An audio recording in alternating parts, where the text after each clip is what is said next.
Hi, my name is Vikram Fotedar.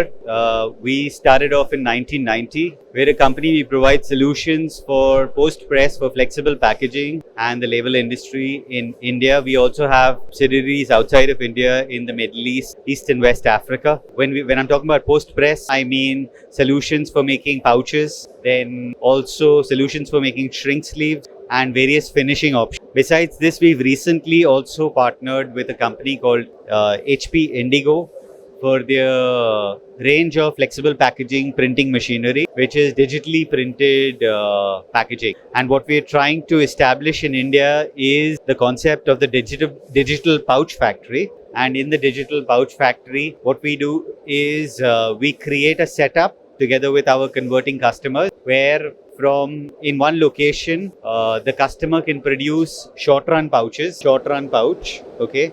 And these can be, there is no minimum order, there is no origination cost because there is no plates to be made like in Flexo, there is no cylinder to be made. The inks are absolutely food safe and so they can be used for food safe packaging. This is catching on particularly as a service to the startup community, which is very vibrant in Telangana because the Telanganese government is doing a lot for the startup industry.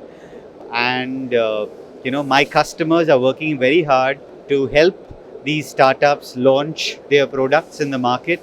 So they can go to them with orders of 100, 200 pouches, or they could also do orders like 2000 pouches in 10 different variants. So, they can do trial marketing for new flavors of their products. That's the idea. So that's what we're presenting here. Thank you very much.